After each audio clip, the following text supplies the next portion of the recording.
Croeso cynnes i chi. Diolch yn fawr i chi am wylio y sgwrs hon. Enw y sgwrs yw Anelu at Ddifodiant, a dyw hynny ddim yn golywio y sefyllfa. Philippa Gibson yw yn enw i, wy'n aelod o Wrthryfel Difodiant, Extinction Rebellion, neu XR fel ni'n ei alw fe.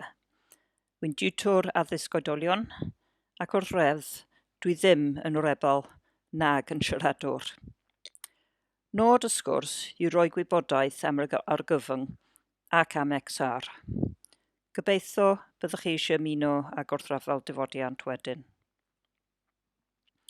Byddai'n dweud mwy am hyn nes ymlaen, ond gair bach i ddechrau am Wrthryfel Difodiant. Mae XR yn fudiad protest, gweithredu uniongyrchol di-drais. I nod yw ysgogi llywodraeth i weithredu ar yr argyfwng hinsoddol ac ecolegol. Ni'n bobl cyffredin sydd ddim yn arfer torri y gyfraith, ond ni wedi penderfynu gwrthryfela i ceisio arbed dynoliaeth rhag Difodiant sy'n dweud mawr wrth gwrs. Mae sgwrs mewn dwy ran.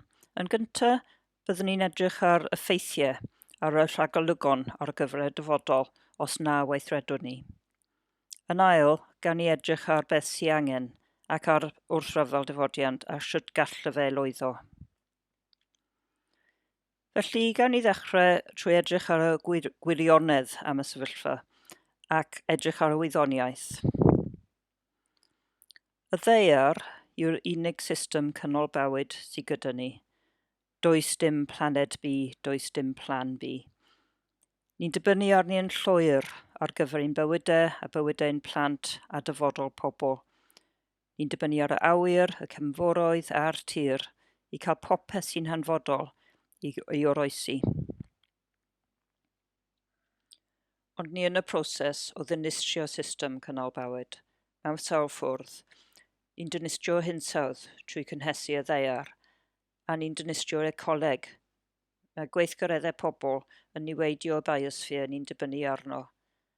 Ac felly ni'n dinistrio yn dyfodol, yn llythrenol, dyfodol gwareiddiadynol, ac efallai yn y diwedd Difodiant y rhywogaeth ynol.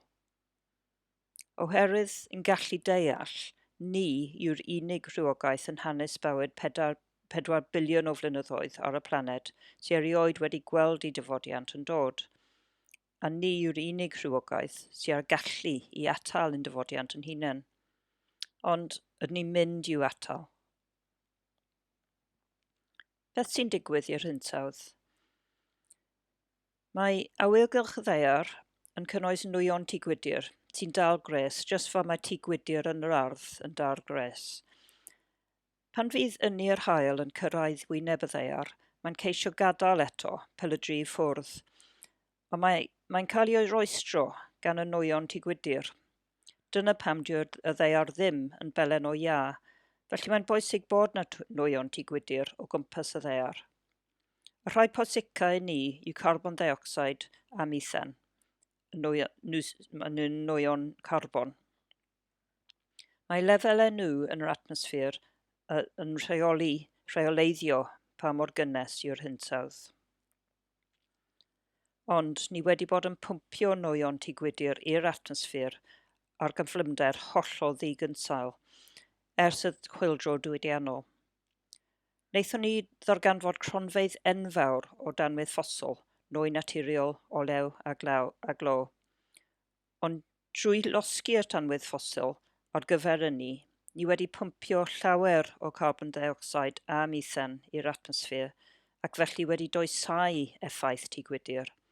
Ac felly mae ddaear yn poethi. Wel, mae'n eitha tebyg bod chi'n gwybod yn barod am effaith tŷ gwydr, ond beth sy'n syfrdanol yw pa mor eithafol o gyflym mae wedi bod yn digwydd. Dyma graff y ffon hoci. Mae'n cael yr enw achos bod y gromlin serth ofnadw ar y ochr dde yn edrych fel ffon hoci. Y graff yn dangos faint o garbon sy'n yr atmosffer, sy'n cael ei fesuro yn rhannau y miliwn, parts per million. Ni wedi mwynhau maint eitha gwastad o carbon dioxide yn yr atmosffer am y 2000 o flynyddoedd diwetha trwy oes Crist, a wedi bod yn sefydlog tua 280 rhan y miliwn. Ond gyda dechrau oes ddiwydiannol, lle mae saith las, dechreuodd lefelau yn yr awyr gynyddu, ac o fewn ychydig o flynyddoedd diwethaf, mae lefelau wedi saethu lan. Felly, mae lefel uchel a chynyddol o nwyon tŷ gwydr yn yr atmosffer nawr, a mae cynnydd yn cyflymu. Mae wedi cyrraedd rhyw 414 rhan y miliwn erbyn hyn. Mae lefel yr allariadau, a welon ni yn y graff y ffon hoci, yn cael effaith cynyddol ar lefel y gres ar y ddaear. Mae ffiseg yn syml iawn. Mae fel bod ni'n rhoi dwfau o amgylch y ddaear ac mae'n cynhesu. Bydd y fideo yn chwarae sawl gwaith wrth i mi siarad. Mae'n dod o NASA. Mae'n dangos tymereddau arwyneb y ddaear rhwng 1950 a 2013.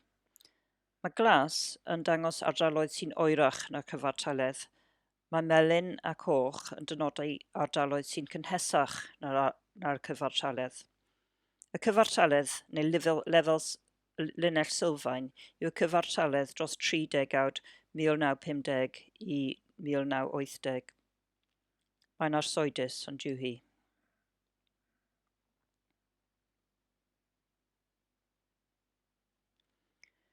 Yn y 1980au, llwyddodd y gwyddonwyr i argyhoeddi gwleidyddion am y broblem. Felly wnaeth Llywodraethau Byd ffurfio IPCC, Intergovernmental Panel on Climate Change, panel rhynglywodraethol a newid hinsawdd. I swyddogaeth yw edrych ar ddarganfyddiadau gwyddonwyr ar y hinsawdd. Maen nhw'n edrych ar wahanol feisydd neu agweddau, felly mae llawer o wahanol isbwrgorau. Maen nhw'n adolygu miloedd ar filoedd o papurau gwyddonol. Maen nhw'n cwrdd o bryd i'w gilydd ac yn cynhyrchu adroddiadau. Roedd adroddiad Hydref 2018 yn un pwysig iawn. Roedd yn dweud bod ni'n anelu at gynnydd peryglus iawn yn tymheredd y ddaear, os nawn ni ddim byd. Ac ar ben hynny, dwedon nhw i fod yn debyg mae dim ond ychydig flynyddoedd, 12 mlynedd, sydd ar gael i atal y proses cyn i y newidiadau fynd yn amhosib i ddatgneud, sef cyrraedd pwynt tipio. Sef hyd yn oed sy'n ni'n camu yn ôl bydde'n rhy hwyr, bydde cynhesu yn parhau ar ei ben ei hunain. Felly faint o amser sydd gyda ni erbyn hyn? 10 mlynedd a hanner? Dyma'r galwad o ddifri i weithredu, a wnaeth sbardino miloedd gan ynghynnwys i ymuno ag Wrthryfel Difodiant. Mae rhai pobl yn dweud, wel, mae tymheredd y ddaear wastad wedi codi a gostwng, ni wedi cael sawl cyfnod cynnes yn y gorffennol, felly beth yw'r ffws? Mae hynny yn wir, ond ddim ers gwareiddiad dynol. Yn y graff yma, y llinell werdd yw'r tymheredd sylfaen cyn yr oes ddiwydiannol. Mae'n dangos y 500 miliwn o flynyddoedd diwethaf o dymereddau ers dechrau mwydod a sglefrod môr ar chwith y graff. Ych chi'n gallu gweld bod y byd wedi cael cyfnodau cynnes, ond am y 11,000 o flynyddoedd diwethaf, y rhan ar dde o'r graff, yn ystod gwareiddiad dynol, mae tymheredd wedi bod yn sefydlog iawn, cyfnod y Holocene. Mae tymeredd wedi bod yn cymhedrol iawn, rhew wrth y pegennau, gres wrth y trofannau, ond y bosib byw yn y rhan fwyaf o lefydd, a'r hinsawdd yn sefydlog. Yn y cyfnod hwn, ni wedi gallu datblygu amaethyddiaeth, datblygu dynasoedd ac ymledu dros y ddaear. Y tro diwethaf iddi fod yn radd a hanner neu 2 radd yn uwch na nawr, oedd 130,000 o flynyddoedd yn ôl, ble mae saith bach sy'n dweud imian. Roedd hyn ymhell cyn gwareiddiad dynol. Roedd Homo sapiens yn dechrau yn Affrica tua 300,000 o flynyddoedd yn ôl, ond dechreuodd ffermio a datblygu diwylliant tua 9,000 a hanner o flynyddoedd yn ôl. Y tro diwethaf cyn hynny, pan oedd y tymheredd yn fwy na 2 i 2 gradd, neu 4 gradd yn uwch, oedd miliynau o flynyddoedd yn ôl, cyn i fod dynol fyw. Dyw gwareiddio dynol ddim wedi bodoli o'r ddaear cynnes. Dyn ni ddim yn gwybod a ydy'n bosib byw. Ni'n gythio'n hunan mas o Holocene i diriogaeth dierth.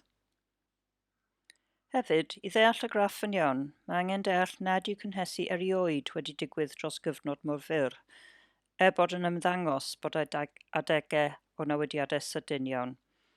Mae angen chwyddo'r ail gyfnod o'r dde yn y graff, y Pleistocene, 50 gwaith i ddangos yr un raddfa o amser a Holocene. Felly, dyn ni erioed wedi cael cynnydd agos at mor sydyn yn awr. Ac wrth gwrs, mae angen chwyddo pob ran arall yn fwy wrth bob tro wrth symud i chwith y graff.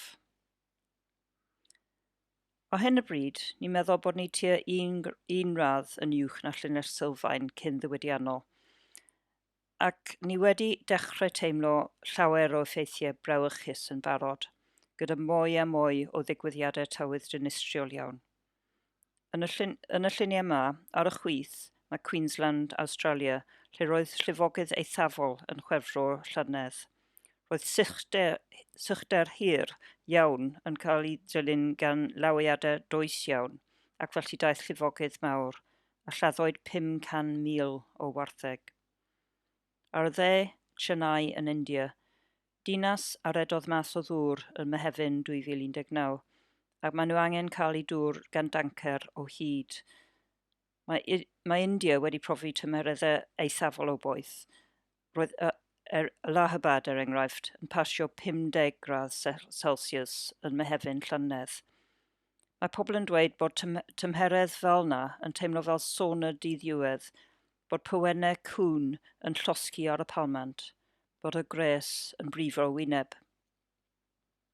Ar y gwaelod, tannau gwyllt yn California, haf 2018, yn dinistrio miliynau o hectarau, a dyleu tref paradoes yn llwyr. Ac wrth gwrs, ni wedi gweld lluniau tebyg o Australia yn ddiweddar.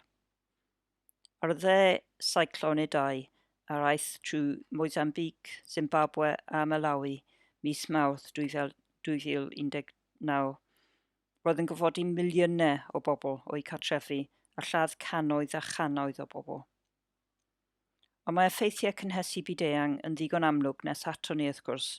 Roedd llifogydd yng Nghymru a ledled y Deyrnas Unedig yn chwefro'r eleni.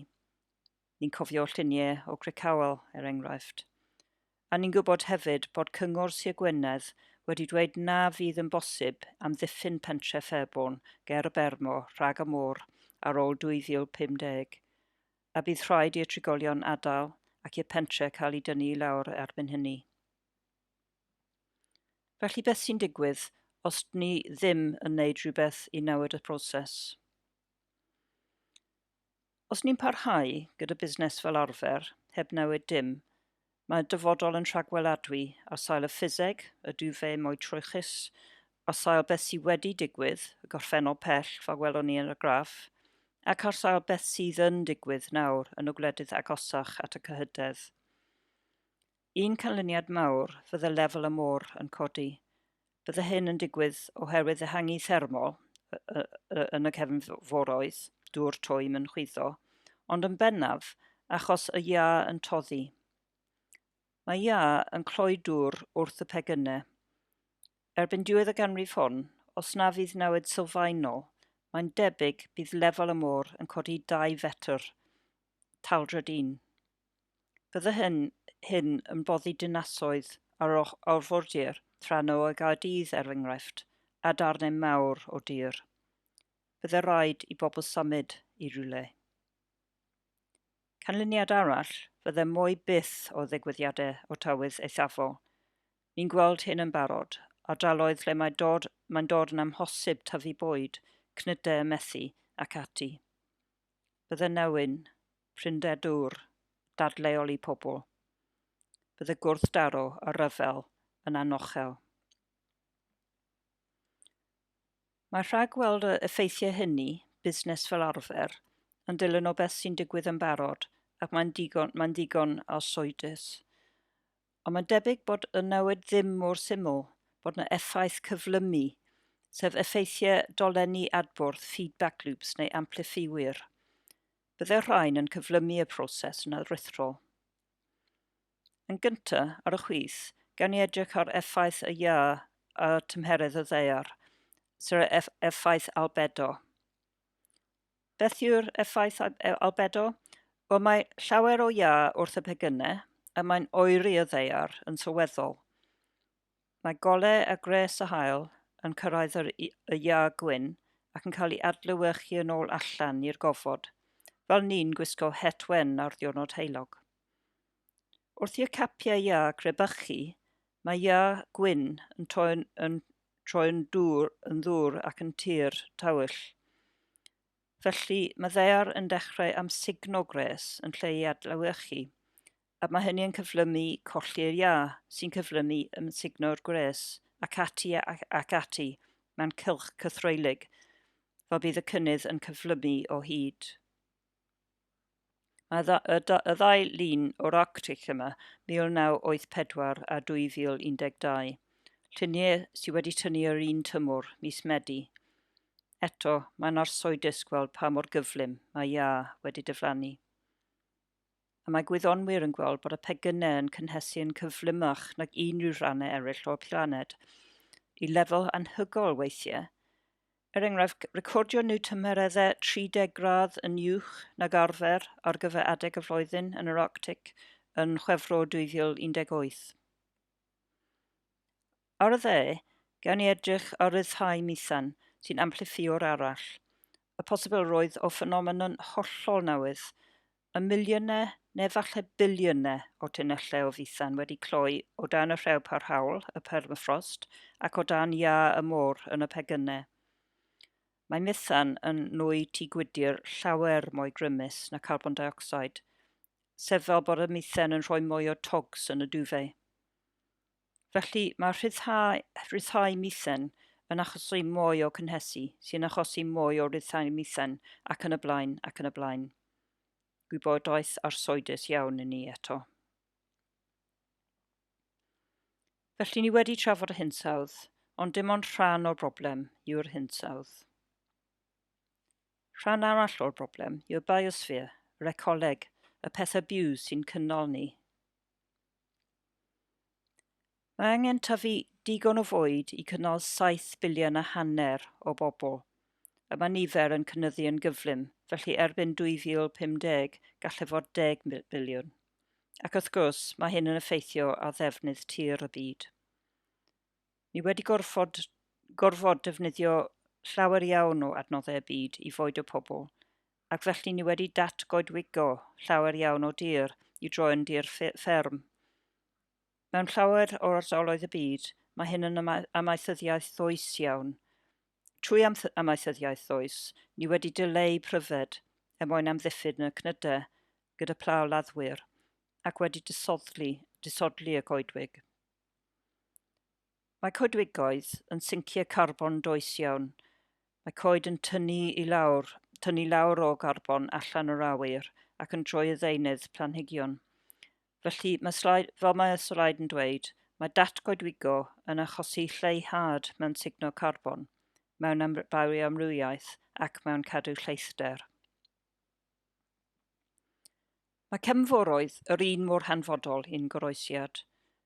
Fel y coedwigoedd, sync carbon yw'r cefnforoedd, a maen nhw'n cyflenwi llawer o fwyd i biliynau o bobl.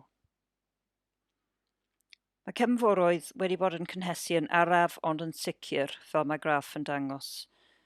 Mae effeithiau i'w ddarllen ar waelod y sgrin, sef bod gresogi y cefnfor yn lleihau ocsigen hydroddedig, yn cynyddu asidedd, yn lladd ecosystemau, yn tarfu ar gyryntau cefnfor ac yn toddi'r capannau ia. Mae pob un o'r rhain yn effaith frawychus. Oherwydd hyn i gyd, ni wedi dechrau chweched Ddifodiant torfol, mass extinction. Mae sleid yn dangos penawdau mis Mai llynedd. Yn ystod holl hanes bywyd ar y ddaear, mae wedi bod 5 o ddigwyddiadau mawr fel hyn, sydd wedi dinistrio canran fawr o pethau byw, a ni'n anelu at fod y chweched un. Roedd 4 o 5 blaenorol, oherwydd newidiadau yn y hinsawdd o ryw fath, fel arfer oherwydd allyriadau nwyon gwydyr wedi achosi gan wahanol pethau fel llosgfynydd, ond ni sy'n achosi y tro yma. Roedd colli'r deinosoriaid yn eithriad gan ei fod wedi achosi gan asteroid, nid newid hinsawdd. Mae slaid yn dod o IUCN, Corff Rhyngwladol, yr International Union for Conservation of Nature. Mae'n rhoi tystiolaeth bod ni'n bygwth difodiant i hyd at miliwn o rywogaethau, felly dyna alwad arall i weithredu. Trwy hyn i gyd, sef trwy newid y hinsawdd a newid yr ecoleg yn sylfaenol, di'n dinistrio'r union pethau sy'n ein cadw ni'n fyw. Nid jyst cyfoeth ac ansawdd bywyd, ond un bodolaeth sydd dan fygythiad. Mae fel llifio bant ac angen ni'n eistedd arni. Dwi ddim yn syniad da. Llun gan Banksy sydd ar y sleid ar ôl protestiadau Wrthryfel Difodiant yn Llundain. Bydd yr ail hanner, yr ail ran o sgwrs yn rhoi gobaith i ni. Mae'n edrych ar beth sy'n angen a sut mae Wrthryfel Difodiant yn gallu llwyddo i wthio'n llywodraethau i weithredu. Trwy brofiad coronavirus, ni'n gwybod i bod yn bosib wneud newidiadau enfawr pen fydd angen. Ac fel ni wedi gweld, mae argyfwng yr hinsawdd yn fygythiad mwy o lawer na coronavirus. I fi, mae slaid yma yn dweud popeth. Mae dyletswydd moesol i weithredu. Ni newydd clywed am argyfwng ac am yn dyfodol os na nawn ni rhywbeth. Faint o ots sydd gyda ni am y dyfodol? Mae rhaid bod ots dyn ni am sawl reswm. Mae dyletswydd foesol at bobl eraill y byd, y syniad o gyfiawnder ecolegol. Ni yn y byd datblygedig sydd wedi gyrru y newid yn y hinsawdd i raddau helaeth, a ni sydd wedi mwynhau ffrwyth y chwyldro diwydiannol fwyaf. Ond mae'r effeithiau gweitha a cynharaf yn cael ei profi yn y rhannau tlawd sydd heb ei ddiwydiannu eto, y trydydd byd. Mae cyfiawnder syml yn dweud bod hyn ddim yn iawn. Mae dyletswydd at bobl y dyfodol. Dyn ni wedi etifeddu byd cyfoethog o ran ecoleg, ond ni roi byd llotach a byd o dywydd eithafol i cenedlaethau dyfodol. Eto, dwi ddim yn beth deg a chyfiawn i wneud. Mae dyletswydd ato ni'n hunain. Sylfaen i bob system cyfiawnder yw hawl i warchod ein bywydau. Felly mae hawl i'r wrthryfelau i amddiffyn ein bywydau. Wedyn mae dyletswydd at pethau byw eraill. Nid ni yw yn unig sydd ar hawl i fwynhau planed efallai. Dim ond rhywogaeth arall ydyn ni, ond ni yw'r rhywogaeth fwy o deallus, gyda'r gallu i feddwl am beth ni'n neud a barnu a ydyn ni iawn neu beidio. Gyda fath ddyletswyddau, ydyn ni wedi wneud dim? Wel na, ni wedi ceisio o lefel rhyngwladol. Ers ni ddod yn ymwybodol o'r broblem, mae cenhedloedd wedi dod at ei gilydd lawer gwaith. Mae llywodraethau wedi creu paneli i siarad am beth sy'n digwydd, i edrych ar cymhellion o IPCC, i lunio cynlluniau a thargedau. Cynhaliwyd sawl i'w cynhadledd yn Rio, Kyoto, Paris. Yng Nghymru, y Deyrnas Unedig, ni wedi ceisio wneud newidiadau yn y dulliau arferol, wleidyddol, gyda ddeddf newid hinsawdd enghraifft, ond mae gwleidyddion wedi dyleu cynlluniau yn ei adnewyddadwy, fel y Grŵp Aberteifi neu fel trydannu Rheilffyrdd Cymru. Maen nhw wedi pleidleisio o blaid ehangu maes awyr heithro ac adeiladu ffyrdd. Ac mae'r rhain yn dal yn fygythiad mawr, bod nhw'n erbyn y cyfraith o dan y ddeddf. Yn 2018, dangosodd Pwyllgor Newid Hinsawdd Llywodraeth San Steffan bod y Deyrnas Unedig ddim ar y trywydd iawn i gyrraedd eu targedau hinsawdd, sef cadw dan 2°C uwch y lefel cyn-ddiwydiannol. Ni hefyd wedi ceisio ymgyrchu traddodiadol, fel gorymdeithio, protestio, a mae wedi bod llawer o anogaeth i ni fel unigolion i weithredu, i leihau ein hawldroi carbon, i ni fyw yn wyrdd ac ati. Ond mae dulliau hyn wedi methu atal yr argyfwng. Mae graff yn dangos sut mae carbon dioxide yn yr atmosffer wedi codi ac yn dal i godi, a gweithio'r y holl ymdrechion hyn, y uwch gynhadleddau, y deddfau, y protestio, yr anogaeth i fyw yn wyrdd. 350 rannau y miliwn o carbon dioxide yn yr atmosffer yw y lefel weddol ddiogel. Cyrraeddon ni y lefel na tua 1990, tua hanner ffwrdd lan y gromlin ar y graff. Dyw'r holl uwch gynadleddau pwysig ddim wedi atal y cynnydd cyson trachynebus.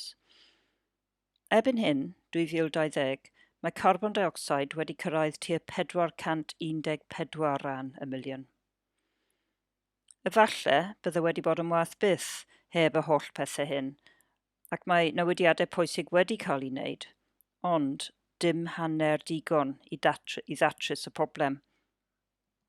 Mae problem yn dal i weithygu, mae cynnydd yn yr allariadau, ac felly ni'n gweld bod lefel y carbon dioxide yn awyr yn cynnyddu o hyd, dyn ni ddim yn gweld y lleihad sy'n angenreidiol.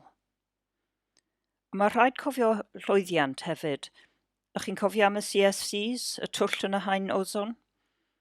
Roedd yn argyfwng amgylcheddol, ond cytunwyd i weithredu yn llym iawn ac yn fyd-eang yn 1987, a gwelwyd bod y haen ozon wedi adfer yn arwyddocaol erbyn y flwyddyn 2000, a mae'n debyg bydd yn iawn erbyn 2075. Fydde unigolion yn dewis byw yn wyrdd trwy brynu roll-on deodorant yn lle chwistrell gyda CFCs ddim wedi bod yn ddigon.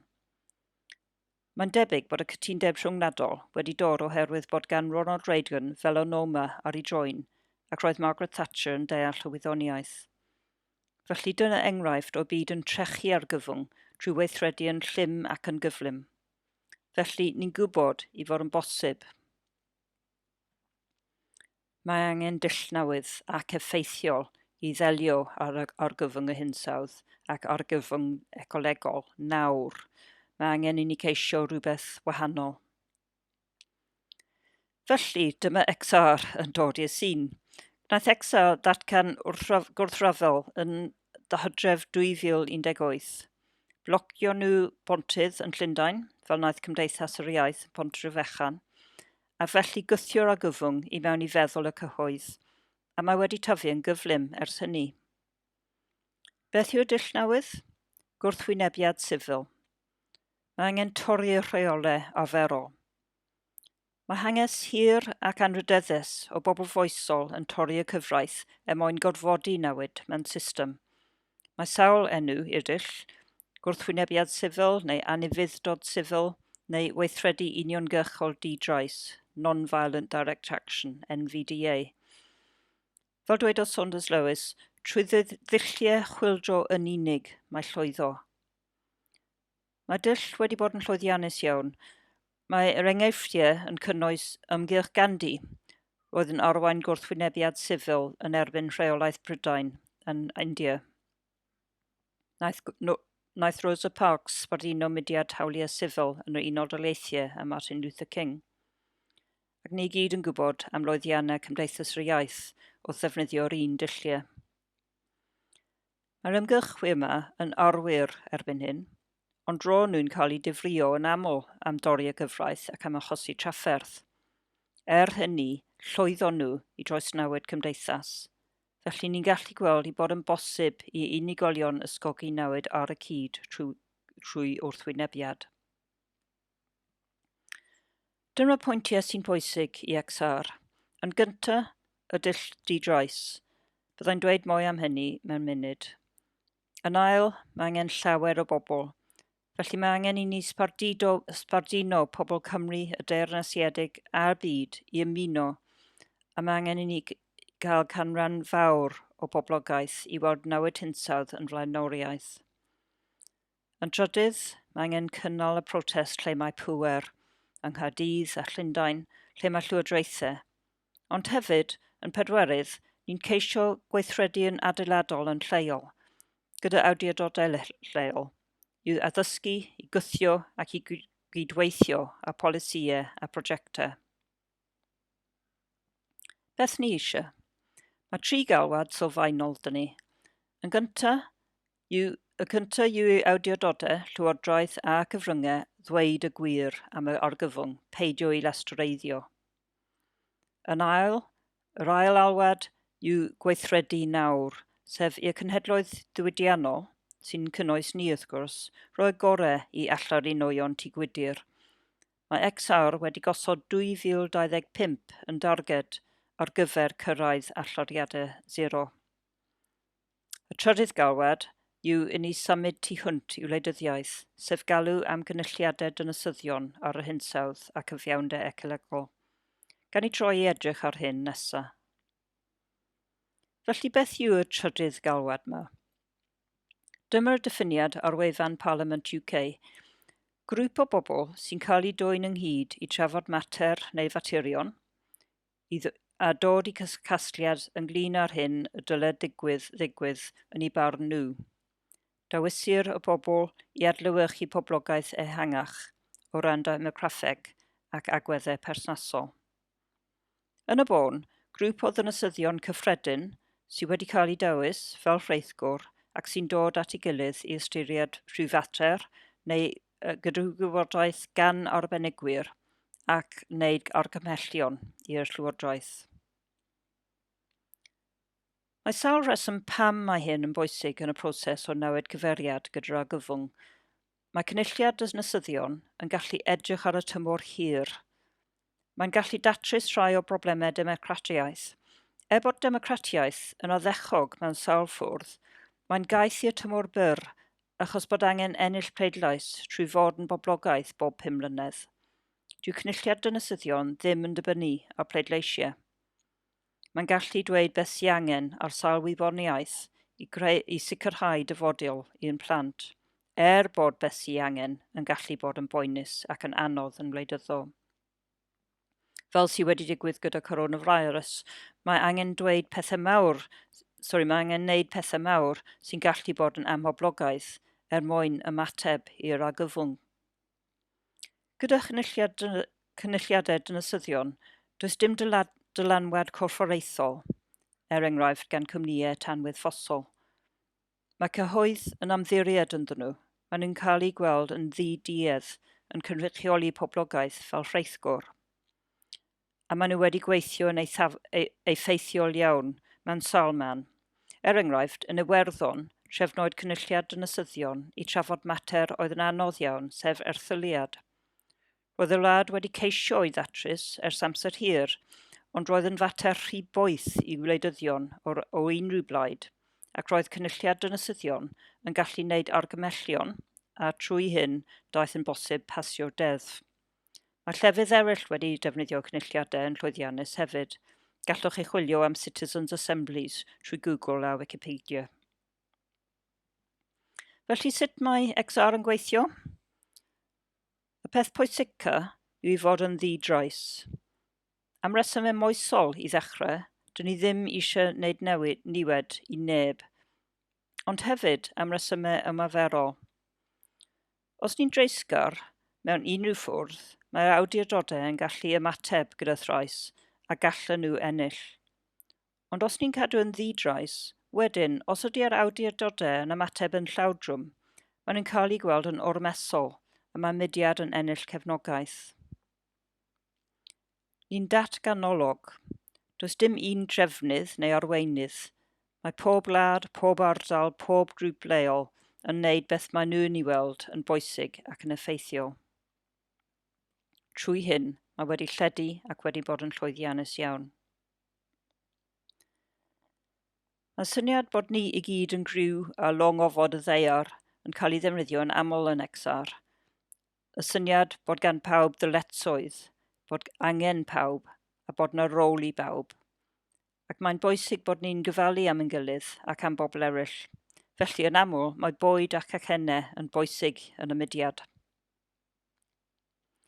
Gwaith craidd Wrthryfel Difodiant yw gweithredoedd. Mae 2 fath o weithredoedd. Y math mwy cyfarwydd yw protestio yn y prif ddinasoedd tarfu a fywyd bob dydd mwyn dod â'r argyfwng i sylw y cyhoedd a'r awdurdodau. Mae bod yn fodlon i gael eich arestio yn anodd i lawer ohonon ni, ni'n ifydd i'r cyfraith fel arfer. Ond pobl arostadwy yw craidd i'n gweithredoedd protestio a nhw sy'n cael eu trafod gan y cyfryngau. Ond i bob person sy'n barod i cael ei arestio, efallai bod na 10 neu 20 o bobl sy'n rhan o mudiad ac sy'n helpu y cyrraedd y pwynt na. Mae y bobl hyn yn gallu bod mewn grŵp arffynedd sy'n paratoi gweithred gyda rhai arostadwy, neu'n helpu trwy wneud pethau eraill, fel gwaith celf neu gludiant neu hysbysroedd. Mae pawb sy'n helpu yr un mor bwysig â'r bobl arostadwy. Dim ond un rhan o waith XR yw'r protestiadau. Ni hefyd yn gweithredu'n adeiladol yn lleol. Fel dwedes i o blaen, ni'n gweithio gyda'r awdurdodau lleol i addysgu, i gwthio ac i cydweithio â polisïau a prosiectau lleol. Felly pam ymuno ag XR? Os ych chi'n blentyn, gallwch chi ymuno â mudiad pobl ifanc a streiciau ysgol gyda Greta Thunberg. Ond os ych chi'n oedolyn, pam ymuno? Wel, fel mae sleid yn dweud, mae argyfwng, mae'r byd ar dan. Mae XR yn ffordd effeithiol o weithredu. Mae angen pawb, mae rôl i bawb. Mae angen newid enfawr, mae angen drobwynt mewn hanes, a mae'n teimlo'n dda i fod yn rhan ohono. Mae XR yn fudiad radicalaidd sydd wedi newid y gêm, ac mae'n ymddangos i fod yn effeithiol. Ni eisiau wneud rhywbeth, a mae hyn yn rhywbeth i wneud, a gall fe weithio. Yn XR, byddwch chi'n cwrdd â chrw mawr o bobl, rhai tebyg ac anhebyg i chi. Pobl foesol, sy'n poeni am y blaned, y dyfodol, sy'n ymroddedig, yn rwydfrydig ac yn ysbrydoli ei gilydd. Mae rôl i bawb. Trafod polisi, gweithredu, gweinyddu, yn y gegin, gwaith celf, gwaith technegol, canu. Dyma rai o gysylltiadau i'ch galluogi i ddod yn rhan o Wrthryfel Difodiant ac i ddysgu mwy am yr argyfwng a beth i wneud amdano. Yn ni'n gallu wneud rhywbeth amdano. Ca'l chi weld y manylion yn ddisgrifiad y fideo isod. Felly dyna ddiwedd y sgwrs. Diolch yn fawr iawn i chi am wylio. Rhannwch y sgwrs os gallwch chi, a siaradwch â'ch ffrindiau am yr argyfwng, a dawch i ymuno â ni. Diolch yn fawr iawn i chi.